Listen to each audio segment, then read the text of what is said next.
time. And now we move to public participation.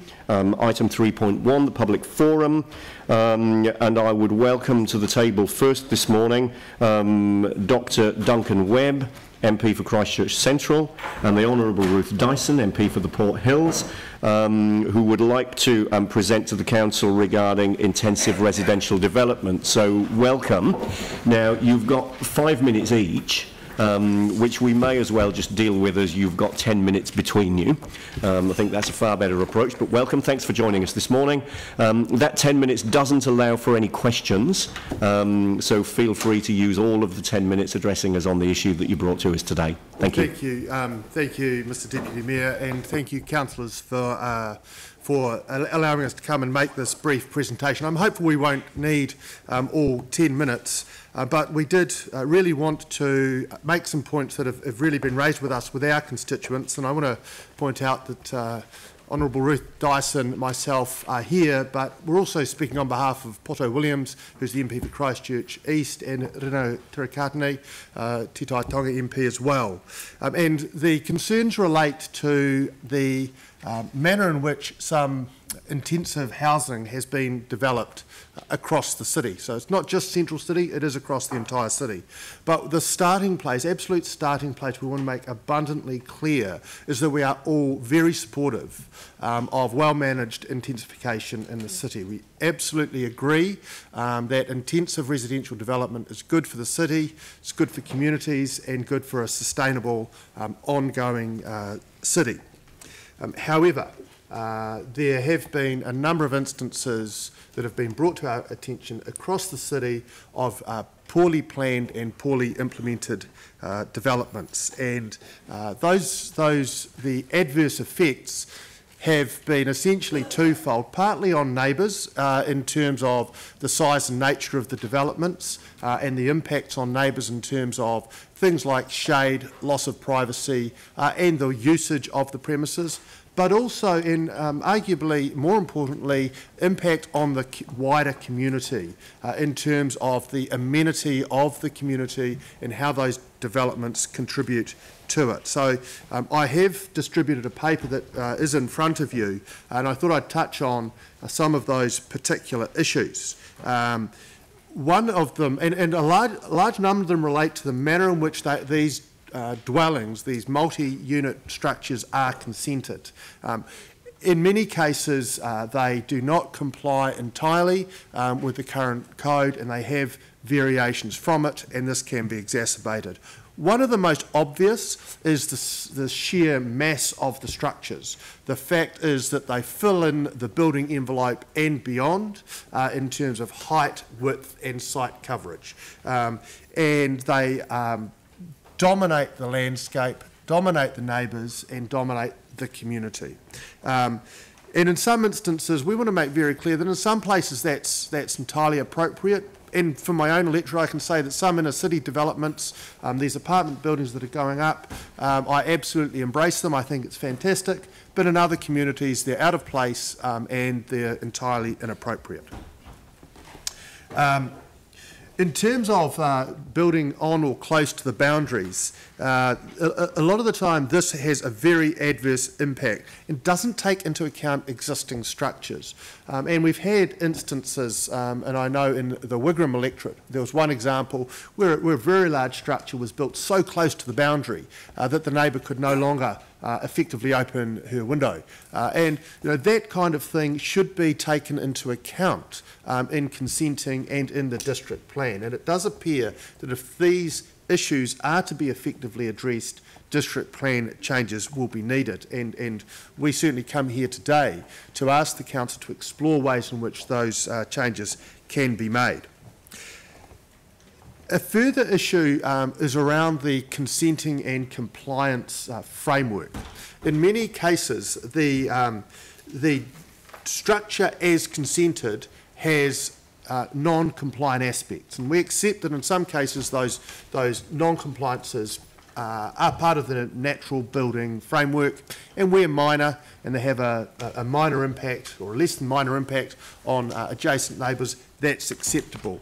But one thing we really want to draw to the council's attention is the fact that in many cases, consents are sought, non-compliant consents are sought that push the rules to the very edge, and then after that consent is obtained, further variations are sought. So the first consent is obtained in the knowledge that further variations will be sought. So really seeking to shift the baseline against which those consents are obtained. And it is our view that variation should be very sceptically viewed and really should be restricted to unexpected and unanticipated changes to the build program, and not as a matter of course. The other concern we have is that in many cases these large dwellings, large residential structures are being designed and marketed on the basis of being used for short stay accommodation, not for full-time residential occupation. So they've been consented on the basis that they are dwellings for residential occupation, but then sold and actually used either as short stay apartments, and Airbnb springs to mind, but it's certainly not the only offender. So I think the council needs to look very carefully at whether the dwelling as constructed and used is in fact compliant and being used for the same purpose as the basis upon which that consent was granted. Local amenities is the other thing I want to just briefly chat about, and the fact that in many cases the council's local amenities, parks, streetscapes and so on, isn't keeping pace with the intensification of the development. So we desperately need to make sure that the local community facilities are keeping pace with that intensive development. And also a matter which is very close to some people's heart is parking provision. And I want to just say that in some cases, car parks for every dwelling are absolutely not needed. The inner city is a good example of that, where we want to encourage people to walk and bike where possible.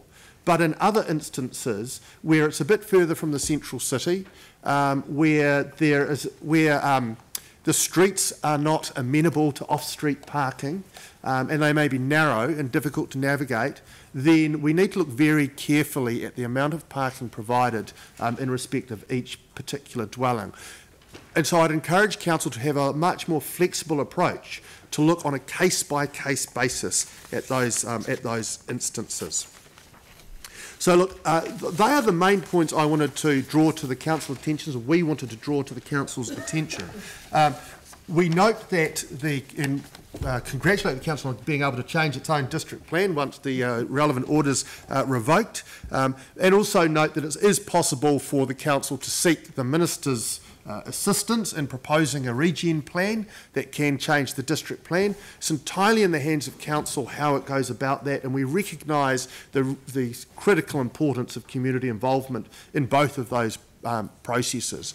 But what we would say is we, as local MPs, in our own right and on behalf of our constituents, would really encourage this council to look very carefully at amending its district plan to address what we see as very significant shortcomings in respect of these developments. Thank you. So thank you very much indeed for joining us today to provide that information. You'll be pleased to know that as part of the thinking that we have been doing around what we intend to do as a matter of priority, with the ability that we will have to make changes to our own district plan, this is one of the issues that's been discussed as a priority.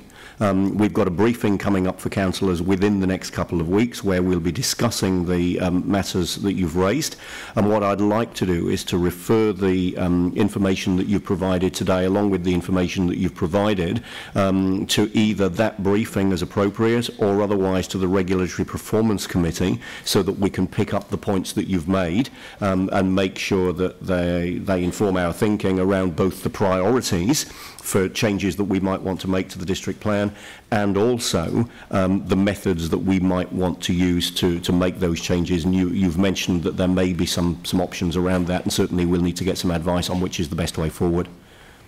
Thank you, Mr Deputy Mayor. Thank you very much to both of you for joining us this morning. Thank you.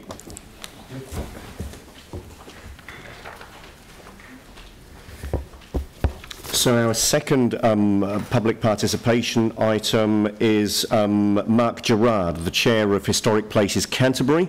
And Mark, you'd like to talk to us about the Town Hall. So welcome, good to see you. And again, you've got 5 minutes, and that doesn't allow for questions.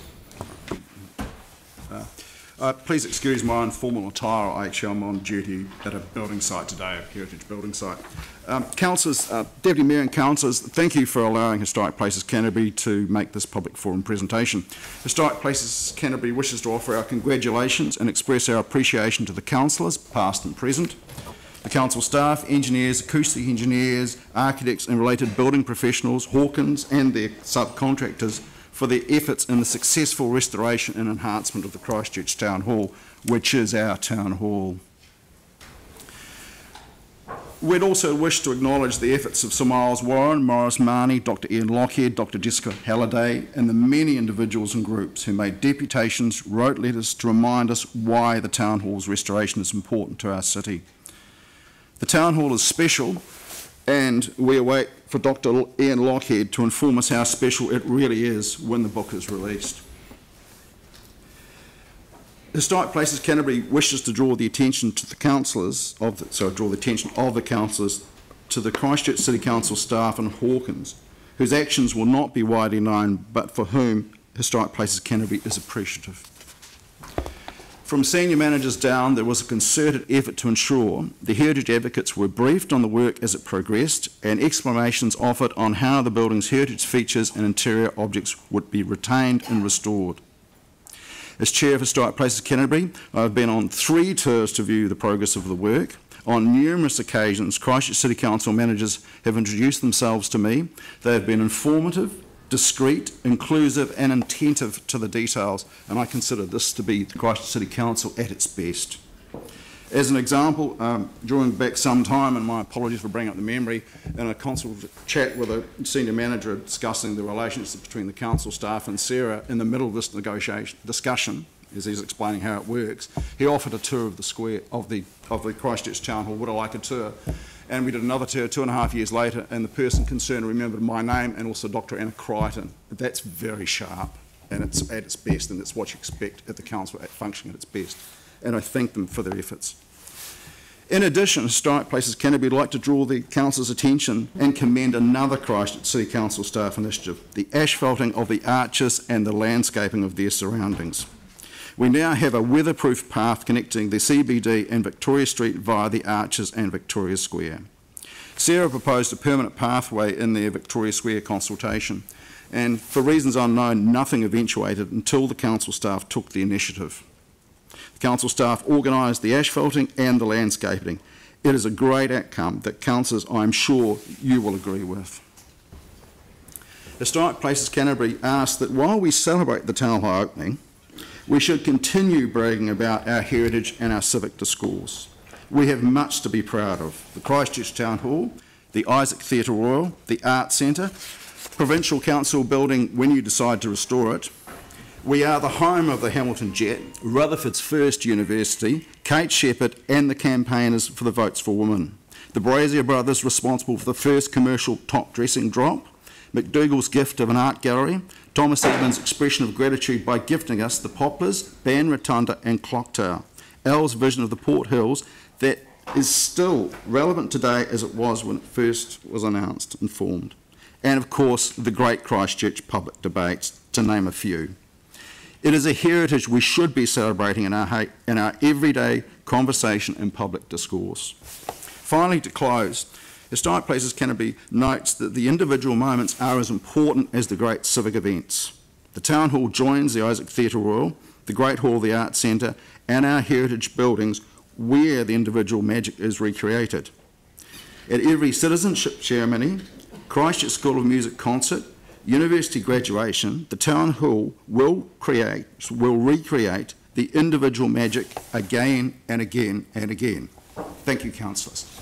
So thank you very much indeed for acknowledging the huge amount of work that's been done by staff and people involved with that town hall project, and also, of course, the decision-making processes that we as elected members and previous councils went through to get to the point that we were able to celebrate last Saturday. And I think anybody that walked through the town hall can see the huge amount of work that's been done.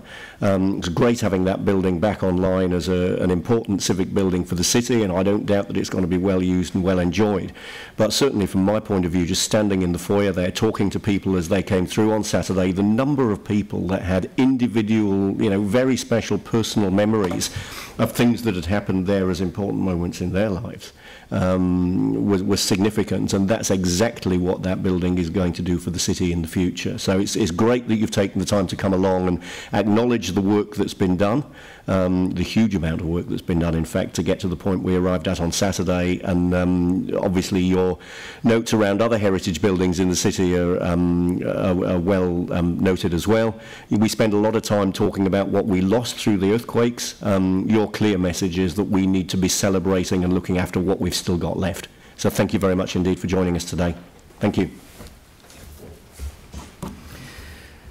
So now we come to our third public forum participation this morning. Rodora Sagles presenting to the Council on behalf of Birthright Canterbury. Rodora, thanks very much for joining us today. We look forward to your 5-minute presentation on behalf of Birthright. Thank you. Thank you, Mr. Chair, members of the Council, guests, and staff members. Good morning. So on behalf of Birthright, I'm here today to give you an awareness and just to let you know what are the challenges that we're facing with, especially when working with one-parent families. So to start with, we have a short video that we'd like to show you.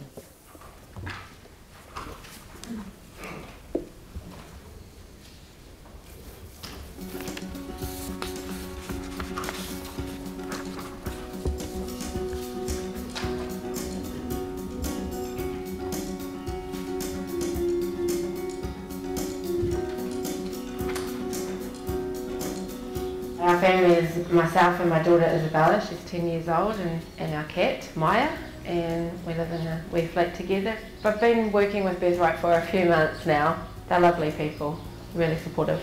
Well, there's me and my daughter and my son. My daughter is 13 and my son is 8. We've been with Birthright for 2.5, maybe 3 years now. My home visits have been really good. She's always been real supportive, directed me in the right direction, so if I've needed counselling or support in other areas where she hasn't been able to help me, she's done that for me. It's just a way of having access to other people in a similar situation and knowing what services are available to single mums. We've had access to food parcels when money's been pretty tight, and also in this last school holidays, they'd had an activity at Clip and Climb, so my daughter loved that, and then of course this camp, which is just amazing.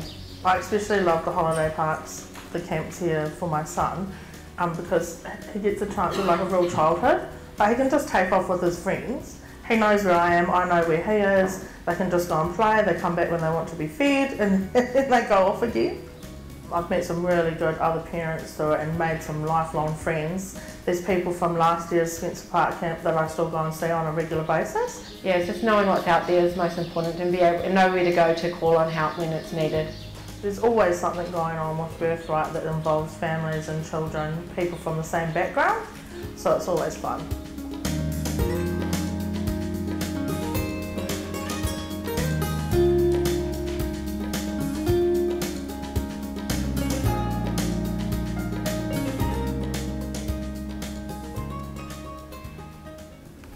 So Birthright is the only organization here in Canterbury that works with single parents. And we have been working, right now we have about 70 families that we're working with. It's all around the city. So each of your areas, we would have families that we're working with. We work with about 180 children in total here in Christchurch. And the issues that they face with our social isolation, that's a big thing. The second one is financial difficulties. And the third one is they said they needed parenting support. So our social workers provide a wraparound service to achieving, in order to achieve that. There is another piece of paper, a story about a mom, about how Birthright basically supported her. So families that we work with families up to 3 years in Christchurch, and the social workers don't do all the work. They work alongside with the family. It's mostly single moms, but there are also fathers and grandparents. Our issue we're faced with is we have a very long waiting list. At the moment, I counted it yesterday, we have about 29 families. And they've been waiting for quite a long time. So we're wanting to support more, yet we need more resources.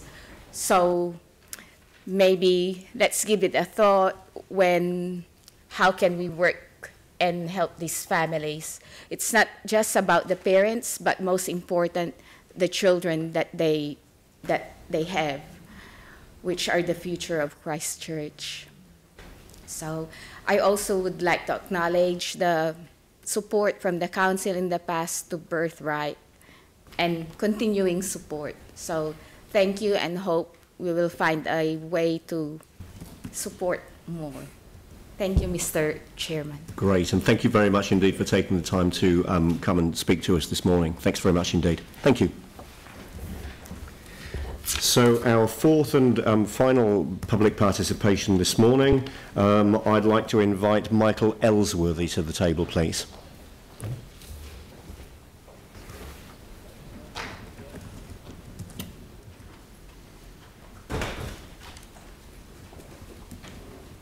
So, Michael, good morning. Thank you for joining us. Pleased that you're able to be here. You have 5 minutes to address the council on a matter of your choice. Thank you, Mr. Chairman, councillors and staff and friends. I come in a state of somewhat shock at the danger presented to pedestrians, school children, parents with babies in prams, at the corner of O'Power and Ensor's Road on the southeast side. 2 years ago, I made a submission to the proposal about the whole business of the traffic backups and the snarl-ups at that particular section of the road between the river and the road at O'Power, on O'Power Road. I understand the problems that are confronting you in coming to terms with that. There are 3 major obstacles that cause what I would term calamity or dangerous corner, and it is at the house of number 28 O'Power Road, owned by Mr. Creed, whose wall has been hit 3 times in the last 2 years, and it took 12 months for the first fatality with the wall for it to be repaired. So again, a further one happened, 2 in the night, 1 in the day. Fortunately, no pedestrians were on the corner at the time. I no longer go along that stretch of the road, and I warn mothers and children that they should not do so either, because of the risk of another car failing to come round the oversized roundabout and go smack into the wall. The problem is the oversized roundabout and the short phase of the lighting of the traffic lights from the expressway, which means cars speed up to get through that junction. And might I add also lorries, which are not supposed to go around there, use it currently as a shortcut to Brougham Street. And of course, children and school children coming off the number 28 bus to go to either Cashmere School, coming and going from Cashmere School, or Lingwood School, have to use a very, very dangerous, well, they call it a crossing, but it's just a cut in the road about 10 metres from the corner. The only progress that's been made is to put white hatch lines to push the traffic further over to the right, so that at least they do see people crossing at that point. I might add that further down, at the next orbiter stop past the railway, there's another orbiter stop which has barriers and is a designated crossing for pedestrians. The current one at the corner, the dangerous corner or calamity corner, there is nothing to tell you that it is anything but a cut in the road and a quick stop at the central burn. On that question, what can be done, at the time we suggested that the crossing be moved further up the road. That was challenged and said it would not be possible. The residents with whom I've spoken suggest that it could be done, and that could be looked at to avoid that particular danger. The other thing is, I think that without traffic lights at that point, we shall continue to go backwards. I understand the ramifications of finance, which have prevented that happening there, but it has happened, of course, at Castle's Brewery and also near the Pioneer Pool. So I really earnestly ask for serious consideration to make it safer for pedestrians at that corner, which will be done by erecting a crash barrier on that corner if that crossing is to remain there. But preferably it should be moved further up. Thank you very much, ladies and gentlemen, for your listening to me this morning. So thank you very much indeed for coming along and pointing out to us what clearly is an important local issue for you and for people that live in that area and use that crossing. As a regular user of the number 28 bus myself, I know exactly the area that you're talking about, and I've seen the damage to the repeated damage to the wall that you're talking about as well. So I'm familiar with at least some of what you presented to us this morning. In terms of what we do about this, and I'm kind of looking for some advice here, would this be more appropriately referred to the community board? And then obviously that gives it a landing point so that the issues that you've raised can be discussed, and obviously staff advice provided as to what the best way to achieve some of what you're suggesting might be, what the process for that might be, and how we might make some of the positive changes that you've suggested to us this morning. So as with all of these presentations, it's important that what you raise, there's somewhere for that to land and be further discussed so that we can do something about it or consider what we might do. So if we can refer the matters that you've raised to the community board, that then means that some discussion can take place there. Thank you, Mr. Chairman. Thank you very much indeed. Thank you. I suggest it's already been approved by the community board 2 years ago. So the issue is that the project's not happening.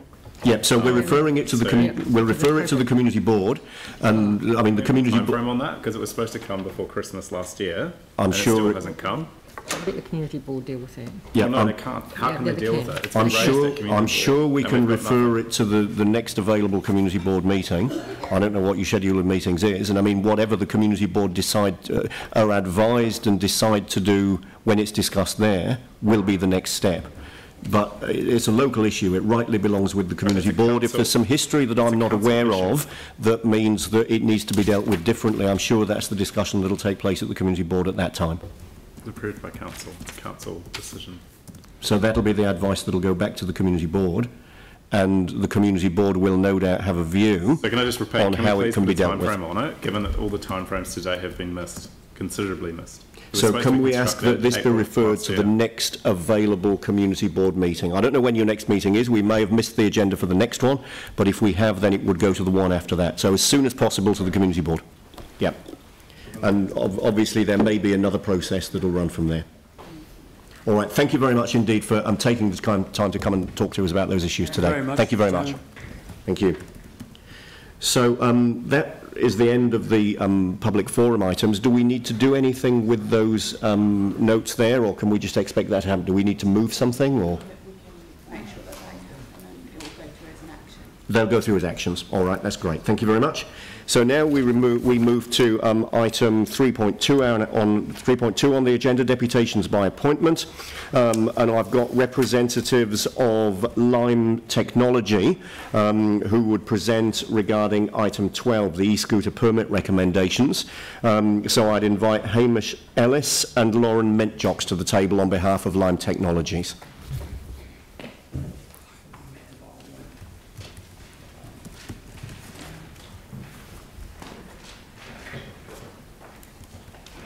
So welcome. Thank you very much indeed for joining us this morning. Clearly you're aware of the item that's on this morning's agenda. So this is a deputation to council relating to that item. That gives you 10 minutes to address council. And if you wanted to leave time within that 10 minutes for questions, you may choose to do so. Thank you, Sue. Good morning all. My name is Hamish Ellis and I'm Lime's Operations Manager in Christchurch. I'd also like to introduce to my left Lauren Mentjocks, who is our Community Affairs Manager for New Zealand, and Matthew McNeil, who is our City Launcher for New Zealand. Some of you have met me already, but my role involves managing a team of 30 shift workers and monitoring the work of 50 juicers. As a team, we retrieve, check, charge and repair scooters for public use. I deal with our customers, event planners, council members and other stakeholders. I was at the Council's Infrastructure, Transport and Environment Committee meeting on the 13th of February and was pleased to see the great analytical work presented by Nick Lovett and his team that was presented and so warmly received by most of the committee members. This certainly matched my expectations of public support and the positive perception of Lime since its launch in Christchurch. At this meeting, we have heard about the positive impact that Lime has had in Christchurch, the environment and its economy. This included results from the Council's online survey, which found that a quarter of trips on a scooter replaced that of a motor vehicle trip, and that 93% of riders viewed the scooters as having a positive or very positive impact on the city. Today, you're all here to discuss giving Lime a 12-month permit and potentially increasing our cap. But as we are well aware, some perceptions of our business may have changed since our last meeting, and hence why we're here today. So what has changed and what do we know? Recently, a small number of customer service tickets and trip reviews were brought to our attention that potentially indicated issues within our fleet. It wasn't clear from the tickets whether these incidents were related to any product fault, so therefore the issue warranted further investigation by Lime. Through extensive analysis by our internal team and outside experts, we've determined that in very rare cases, excessive brake force on the front wheel could occur, resulting in a scooter stopping unexpectedly. Since then, our local team has supported our central team in taking all potentially affected scooters off the street for testing and information gathering. In addition, we've reached out to every rider who has reported this issue and have commissioned a third-party firm exponent to help investigate. From working around the clock on this, we are now confident that our scooters are safe and we have a fix, which is highlighted in the letters and reports recently sent from Lime and Exponent to the Christchurch City Council officers. What we're doing about this issue. We've increased our communication with council officials in each city in which we operate. We've increased data sharing of our customer service tickets, including how many calls, what they're related to, and what we've done about them. We're continuing our relationship with Exponent, our third-party analyst, to confirm that Lime has successfully resolved the issue and provided that information to councils. We also, at a local level, continue to remove any scooters that are broken or have negative customer service tickets. We increased our quality assurance checks and we've increased the number of staff that are actually conducting these quality assurance checks. We're continuing our commitment to provide a safe, last-mile transport solution to the people of Christchurch. You've all heard about the benefits of having Lime scooters in Christchurch, and these haven't changed. Lime has used these occurrences as an opportunity to further prove itself as a responsible operator, committed to complying with local law and regulation, improving our communications and complying with all council requests, as well as providing the best possible service to all our customers. Together, we've been able to roll out Lime scooters across Christchurch. We've seen almost 600,000 trips since we launched. It is clear that the Christchurch community has embraced Lime, and we hope to continue to provide a sustainable and enjoyable transport option that will enable the city to reach its goals. Thank you all for your time and the opportunity to speak here today. We welcome questions from the floor. Thank you. So that does allow time for some questions. Are there any questions? Jamie. Thanks a lot for coming along, guys. I'll cut to the chase with this, and it's more related to the items on the agenda here. Just interested in Lime's take on the proposed rental fee and whether or not that would hinder all the implications of that around the service that you deliver to Christchurch.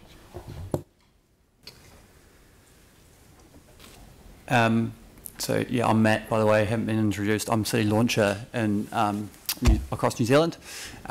So we've had a discussion with the team, Nick and Brendan, on the permit and the fees that are related to that.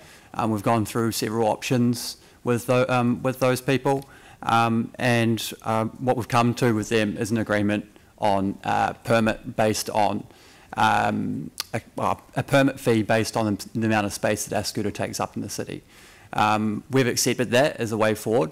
Whether or not, I mean, it's an outgoing to our business, but it's, I wouldn't say that it affects the longevity of our business ongoing. Does that answer your question? Yeah, it definitely does. Yeah. Look, and thanks for everything you've done. It's made a real difference to Christchurch.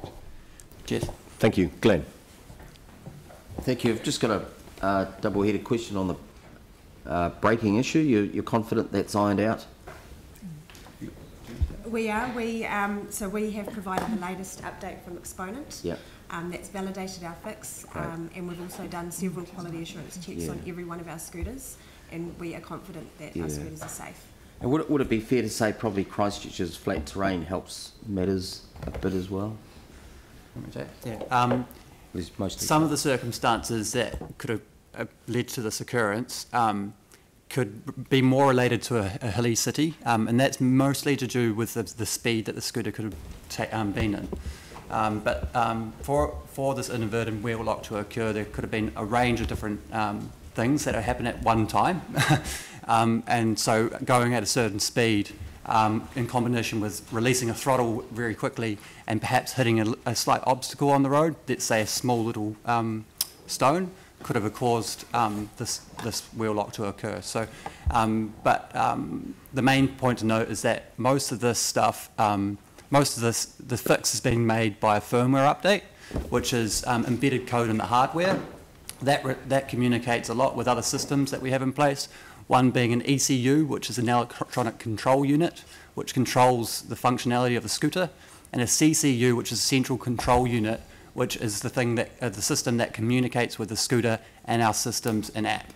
So the firmware has been updated, and as far as we know, and as far as has been confirmed by Exponent, who's the third-party consultant on this, is that firmware update has removed any, from what we know, has removed the chances of this happening. Yeah. Thank you. Yanni and then Tim. Thank you. I'm yet to see an unhappy face on a line, just want to say. One of the comments, or a number of comments, and it's a theme, is about the speed. So you've got individuals who use it, they've got to take self-responsibility. There's a level of that in any type of transport you do. But I guess one of the things, if you're looking at these Lime scooters going through crowds, etc., and you can't control the individual, but you can control the speed through governing, etc. Have you thought of that, say reducing the top speed to 15 k's or something of that nature? Do you want me to say it? Yeah, good question. I think speed's obviously a very hot topic when it comes to safety. And you're right in saying that the rider has, the ability to use a brake and the throttle and obviously go at the right speed that's deemed necessary and social. But that said, there are controls that we're working on as more advanced features in our company. Those being low speed controls based on geofences, so zones in the city that we have set up in our back end. But those aren't quite at this point where we're ready to roll them out across the whole globe. They're being tested, and we want to make sure that we get those to a point that we're happy with implementing them safely. So they're in the works, and we will get there eventually, but they're not currently available for us to roll out yet. Thank you very much. Yeah. Cheers. Thank you. Yanni. Thank you. I just had three questions. Hopefully they're quite quick. One was, I was interested in your view on what a cap does in terms of pricing, and in particular, just interested in any view that you've got around why a cap may or may not be necessary, and what that impact that has on pricing. The second question was, in our report, we've got a reference group noting that you are relatively ineffective in enforcing Lime scooter user agreement conditions. So if you could just talk a little bit about what you're doing in that space. And the third question was, looking ahead, have you got any plans for other types of micro-mobility vehicles or cars, for example, for Christchurch? Great, thank you. So I'll take the first question. You said, how does a cap relate to the pricing? So, and does that have an impact on pricing? Is that right? Yeah. So I guess if we don't have a cap, would that mean that prices would be cheaper, or would it? I mean, how do we work through that kind of issue of, if we have a lower number and higher demand, I presume prices would be possibly more? I think based on just local economics, supply and demand, there may be a chance that our prices in a competitive environment or a non-competitive environment will be adjusted accordingly in terms of what, whether the people want to actually be willing to pay to use that scooter. We don't specifically directly attribute that to the scooter cap number, but there may be dynamics there that could cause in the future potential price changes. But that's not something that we're thinking about in terms of this particular scooter cap. We don't plan to change our prices that we currently have in the immediate future based on the scooter cap increase that we're proposing. So yeah, that's all. I guess that's all I can say at this point in time related to pricing. Yep. And the second question regarding safety, and in terms of the terms and conditions, it is hard to enforce those. People do have to sign up to them when they log on to the app and when they have signed up to those terms and conditions. To counter that, we are trying to target our users through in-app messaging. Every time they log on, we are giving them advice on safe parking, and we're talking about those terms and conditions. We've also got a Respect the Ride campaign that we are rolling out to provide safety advice for our riders. And we're looking to do other forms of advertising as well to ensure that everyone knows how to safely use a Lime scooter. And I've forgotten your last question. The third question was, yep. The third question was about other forms that you're looking at. But just before you move off the second question, I'm quite keen to keep this moving on. Yeah, I've got another question from Anne, and we're running out of time. I'm more thinking of the antisocial stuff that people have raised. Sorry, what was that? How you address the antisocial use. Antisocial use is a very small percentage of our users. Most people are very proactively using our scooters in a good way, and it's, I think, less than 1% worldwide is being used in an unsavoury way. And just to move on, in terms of other forms of micro-mobility, we are piloting Lime pods. We would love to bring those into Christchurch when they're available in New Zealand. They aren't here just yet, but we're always innovating and working on new ways of getting the cities moving. Thank you. And final question from Anne. Yeah, thank you, kia ora. There's been a wee bit of, or quite a lot of chat actually, about how people can contact you if there is an issue. Can you outline, just clarify how people do contact you and how they go about that? Yeah. So from a rider, I presume you're talking from a rider perspective, but there is also the juicers as well. So we have our official channels for those riders to communicate with us. So they have an indirect or implicit communication through the end of trip review. So they would say 1 to 5 star and a comment. So we obviously look at those and treat that as any type of communication. But then the more official line that they can take is through a 0800 number and a email address that's on all of our scooters, as well as an app. And that we have a New Zealand dedicated team on that, of which we are pleased to announce that we've got an over, I think, 98% or I'll say over 95% response rate on those. And we're working really hard with our team centrally as well as locally to make sure that we speed up that response time to bring it down a little bit in terms of what we've got as an average response time right now. But I know that we get, I think, in the range of approximately 50% of those queries done, and then within 2 hours at least a first response. So yeah, to answer your question, we have a channel, official channel, and there can be a phone number or an email. And more officially with the council, we also have a more direct comms channel between our team and the representatives at the council, and so they can always pick up a call or email us day to day as well on particular matters. Yeah. Thank you. And finally, just coming back to that braking safety issue, what I'm hearing is that you've carried out a robust investigation, including third-party involvement, and that's left you in a position where you're now confident that the matter has been resolved by way of that firmware update. And I'm asking that question very specifically so that we've got that answer if it needs to be dealt with in the debate that will follow as we deal with the item this morning. But we just need to know that you've got that level of confidence that the matter is now resolved. Yes, as far as we're aware of the issues, we do. Yep. We are absolutely confident that the scooters are safe. Yeah. Great. All right. Thank you very much indeed for taking the time to come along and address us this morning. And thanks for full answers to the questions that have been put as well. Thanks very much indeed. Thank you. Thanks. So we will deal with that item in the order on the agenda. We'll be coming to it in a little while once we've dealt with a couple of other things first. Thank you very much. So now